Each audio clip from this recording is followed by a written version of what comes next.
वड़नगर गांव रुपाएड़ा सिकंदर खेड़ा 7 दिवसीय भागवत कथा रखी गई, जो आज 7 दिन कथा पूर्ण हो गई। श्रीमद् भागवत कथा में कथावाचक ने कहा कि सच्चे मन और श्रद्धा भाव से कथा सुनने के कारण ही कथा श्रोताओं को श्रद्धालुओं की संज्ञा दी गई है। भगवत नाम श्रवण और सुमिरन करने से जीव जन्मांतरों के बंधनों से छुटकारा पा लेता है। वैष्णवाचार्य शिव स्वरूप ने कहा कि युवा पीढ़ी को शिक्षा के साथ साथ अपने संस्कारों के संवर्धन के लिए धार्मिक अनुष्ठान में अवश्य उपस्थिति देनी चाहिए।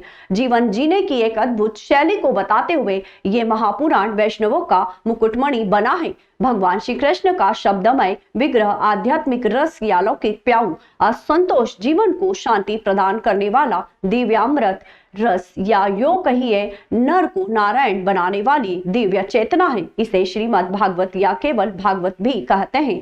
ज्ञान भक्ति और वैराग्य का ये महान ग्रंथ है। श्रीमद् भागवत महापुराण में भगवान नारायण के अवतारों का ही वर्णन है। नेमी शरण में शौनकादि ऋषियों की प्रार्थना पर लोहहर्षण के पुत्र उग्रश्रवा सूजी ने इस पुराण के माध्यम से श्री कृष्ण के 24 अवतारों की कथा कही है। श्रीमद् भागवत महापुराण में बार बार श्री कृष्ण के ईश्वरीय और अलौकिक रूप का ही वर्णन किया गया है।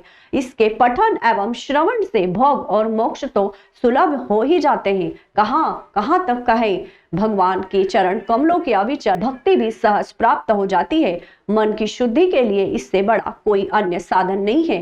सिंह की गर्जना सुनकर जैसे भेड़िए भाग जाते हैं, वैसे ही भागवत के पाठ से कलयुग के समस्त दोष नष्ट हो जाते हैं। इसके श्रवण मात्र से हरि हृदय में आविराजते हैं। एक बार भगवान श्री कृष्ण के सखा उद्धव जी श्री कृष्ण से एक प्रश्न करते हुए कहते हैं, हे श्री कृष्ण, जब आप संदेह अपने धाम चले जाएंगे तब आपके भक्त इस धरती पर कैसे रहेंगे? वे किसकी उपासना करेंगे? भगवान कहते हैं, निर्गुण की उपासना। तब उद्धव कहते हैं, भगवान निर्गुण की उपासना में बहुत कष्ट है, अतः भगवान इस विषय में भली प्रकार से आप विचार करें। स्वधाम गमन के समय भगवान श्री कृष्ण उद्धव की बात का स्मरण करते हैं और अपने दिव्य देह के तेज को श्रीमद् भागवत महापुराण के ग्रंथ में प्रवेश कर प्रतिष्ठित कर देते हैं और उसी दिन से श्रीमद् भागवत महापुराण भगवान श्री कृष्ण का ही शरीर माना जाता है।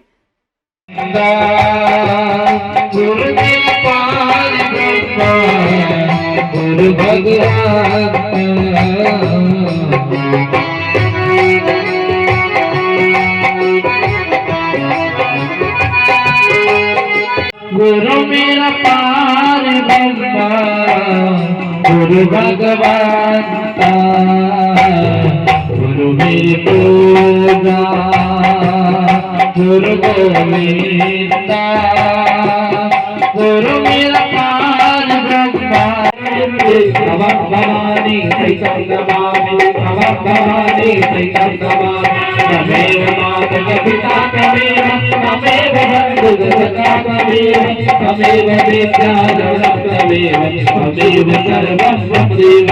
हरे राम हरे राम हरे राम हरे हरे हरे कृष्णा हरे कृष्णा हरे कृष्णा हरे हरे हरे राम हरे राम हरे राम हरे हरे हरे कृष्णा हरे कृष्णा हरे कृष्णा हरे हरे। मैं सभी भक्तों को यही संदेश देना चाहते हैं कथा के माध्यम से या सत्संग के माध्यम से कि आप किसी भी स्तर से ज्ञान भक्ति और वैराग्य से जुड़े रहें, हमारे धर्म से जुड़े रहें और हमारी सनातन संस्कृति को जो है बचाए रखें, संस्कृति का निर्वाह करते रहें। मठ मंदिरों में सभी जगह जाते हैं, भगवान के दर्शन करते रहें।